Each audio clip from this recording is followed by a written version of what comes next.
The sun hung low in the sky, casting golden hues on the crumbling walls of the old city. Among the bustling streets and hurried footsteps of strangers, an old woman sat silently on the corner of an alley. Her tattered shawl barely shielded her frail body from the chilling evening breeze. Known only as Margaret, she was the kind of figure most passed without a glance, a forgotten soul wrapped in the cloak of poverty. As she sifted through a small bundle of old bread crusts, a faint sobbing reached her ears. Margaret paused, her weathered hands trembling slightly. She strained to listen, the sound tugging at her heart like a familiar melody. Slowly, she rose, her aching knees protesting with every step as she followed the cry. Around the corner, beneath the flickering light of a street lamp, stood a little boy no older than 6. His small frame quivered as he cried, his hands clutching a worn teddy bear. The sight of him alone and vulnerable sent a jolt through Margaret's chest. "Child," she called softly, her voice hoarse but gentle. The boy looked up, his tear-streaked face full of fear and confusion. I can't find my mommy and daddy," he whimpered, clutching the teddy tighter. Margaret knelt beside him, her bones creaking in protest. "What's your name, little one?" "Charlie," he whispered, his lips trembling. Margaret smiled faintly, her eyes softening. "Don't worry, Charlie. We'll find them together." Though her own life had been marred by rejection and loneliness, Margaret felt an inexplicable connection to this child. As she took his tiny hand in her calloused one, she vowed to reunite him with his family, no matter what it took. The two began their journey through the crowded streets, a pair of lost souls searching for more than just a family. Little did Margaret know, the path they were on would lead her to a truth that would change both of their lives forever. The city seemed to stretch endlessly as Margaret and little Charlie wove through the labyrinth of streets. The boy clung to her hand, his steps hesitant and weary. Margaret noticed his shoes were scuffed, his clothes slightly torn, as though he'd wandered aimlessly before she found him. "Where did you last see your parents, Charlie?" Margaret asked, her voice calm despite the storm of emotions building within her.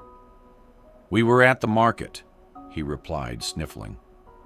"I let go of Mama's hand when I saw a balloon man, and then I couldn't find them." Margaret's heart ached as she imagined his panic. "Don't worry, child," she said, squeezing his hand gently. "We'll look there first." They trudged toward the market, its once bustling energy now reduced to quiet stalls closing for the night. Margaret stopped by a fruit vendor, a kind man who often handed her bruised apples. "Have you seen this boy's parents?" she asked. The vendor shook his head. "No, but I can help spread the word." Word traveled quickly among the vendors and shopkeepers, but no one recognized Charlie. The boy's lips quivered as fear crept back into his eyes. Margaret knelt before him, her hands resting firmly on his shoulders. "Listen to me, Charlie," she said firmly, her voice carrying a strength she hadn't felt in years. "You're not alone. We'll find them. I promise." Her words seemed to calm him, but the weight of her promise pressed heavily on her fragile heart. As they walked further, a sudden thought struck her. "Do you remember your father's name, or what your mother was wearing?" she asked. Charlie nodded slowly. "Papa's name is Daniel. Mama was wearing a yellow dress." The name Daniel sent a shiver down Margaret's spine.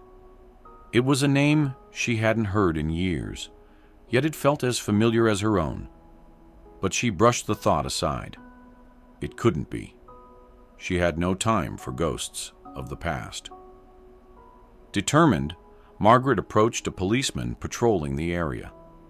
He listened attentively to Charlie's story and assured them he would help.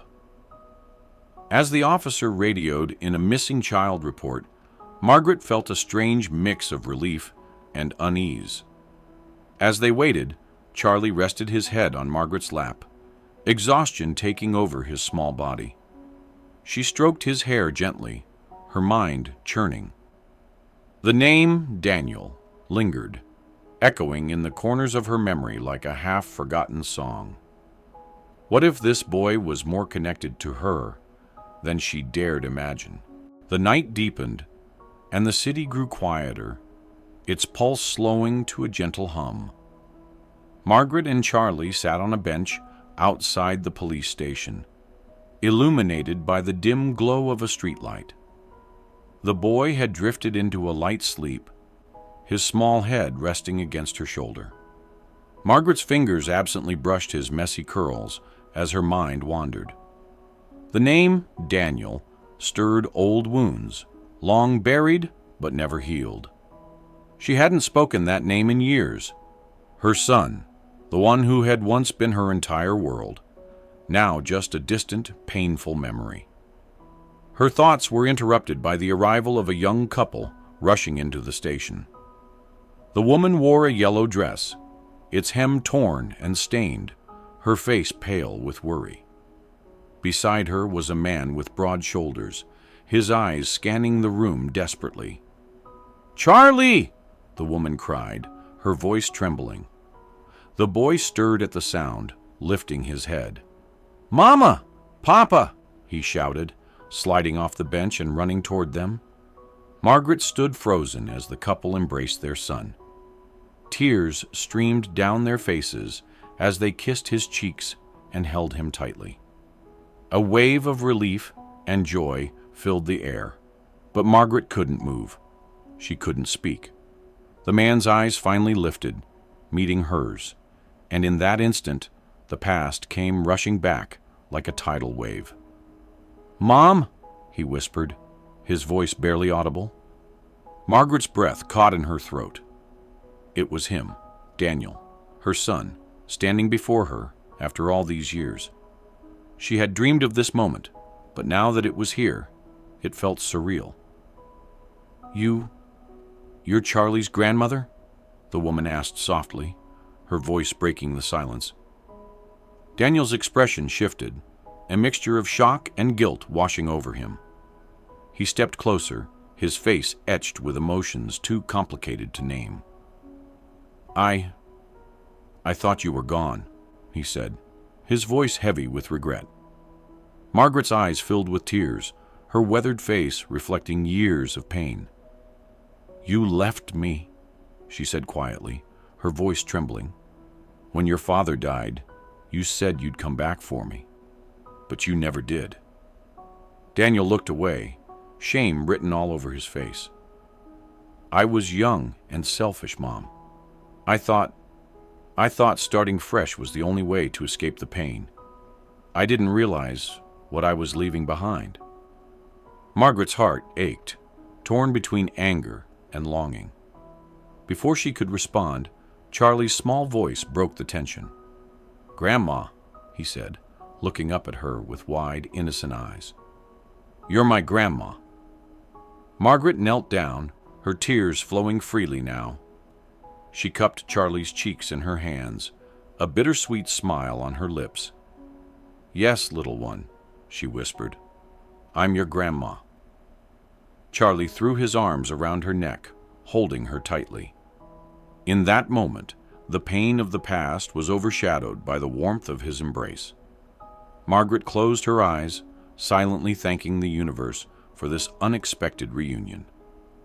Daniel stepped forward, his voice thick with emotion. "Mom, can we talk? Can we start over?" Margaret looked up at her son, her tears blurring his face. The years had stolen so much from them, but she realized they still had a chance to reclaim what was left. "Yes, Daniel," she said, her voice steady despite the lump in her throat. "It's never too late to find our way back." As the family stood together, the weight of the past began to lift. For the first time in years, Margaret felt a glimmer of hope. The dawn painted the sky in shades of soft gold and pink as the family sat together on a park bench near the station. Margaret's frail hands were wrapped around a steaming cup of tea that Daniel had brought her. Beside her, Charlie leaned against her shoulder, his teddy bear snug in his arms. Daniel sat across from her, his face heavy with emotion. "Mom, I don't know if I can ever make up for what I've done," he began, his voice breaking. "But I want to try. I want Charlie to know you. I want you to be part of our lives." Margaret looked at her son, her heart swelling with a mix of pain and pride. He had made mistakes, but his sincerity now spoke volumes.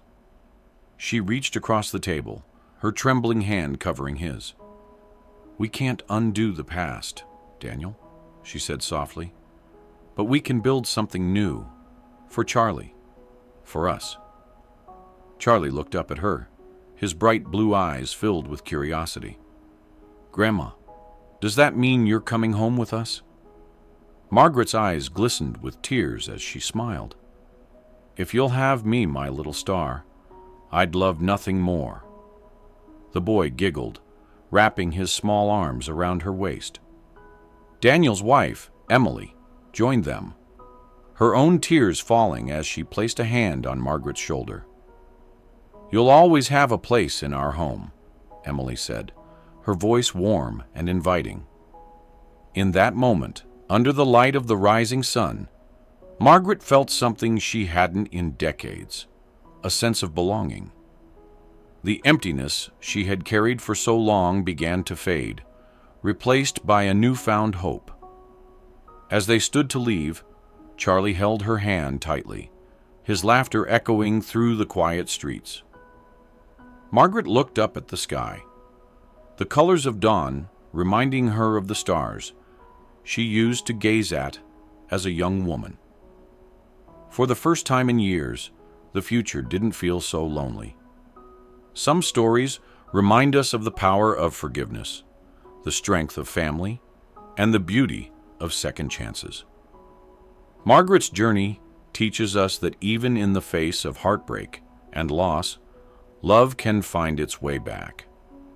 If this story moved you, don't forget to like, share, and subscribe to Stories of Brilliance. Let's continue spreading stories that touch the heart and inspire the soul.